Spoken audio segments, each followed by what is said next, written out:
no philosophy of life. I have life itself. Osho.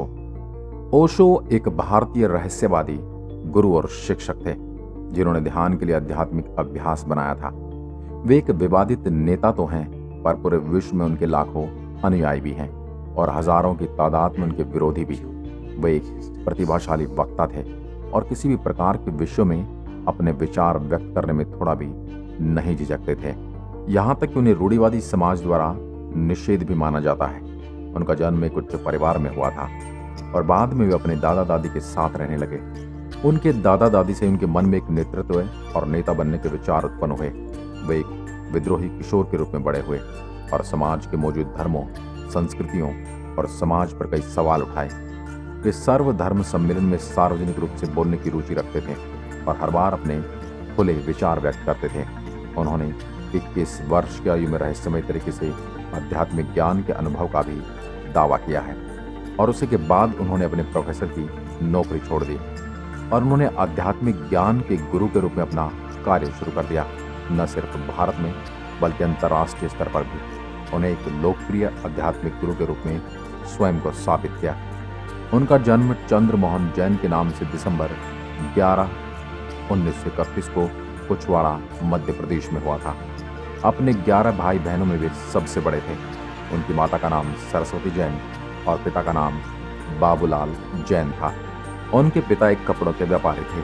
उन्होंने अपना बचपन अपनी दादा दादी के साथ बिताया।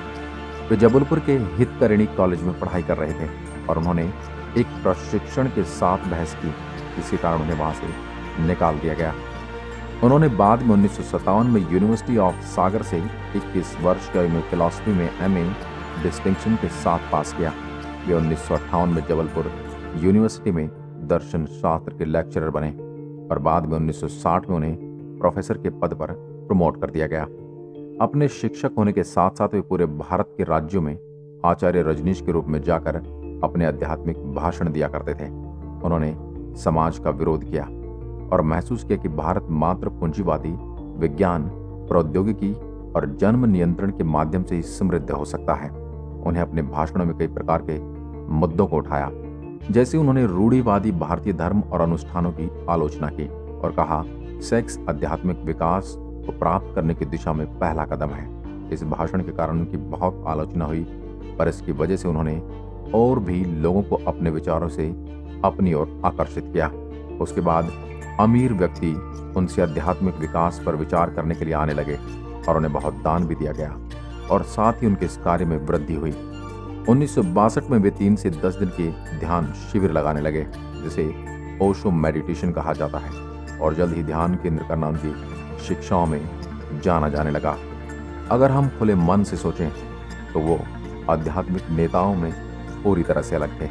1960 के दशक तक वे एक प्रमुख आध्यात्मिक गुरु बन गए थे और 1966 में उन्होंने अपनी शिक्षण नौकरी को छोड़कर खुद को पूर्ण रूप से आध्यात्मिकता के लिए समर्पित करने का निर्णय ले लिया।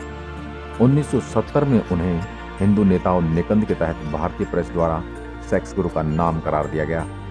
1970 में उन्होंने अपनी सक्रिय ध्यान विधि को लोगों के सामने रखा और बताया कि यह दिव्यता का अनुभव करने के लिए सक्षम बनाता है। उसी वर्ष वे मुंबई चले गए और अपने पहले समूह की शुरुआत की। इसी बीच उनसे पश्चिम से भी लोग जुड़ने लगे और 1971 में उनका नाम भगवान श्री रजनीश के रूप में जाना जाने लगा।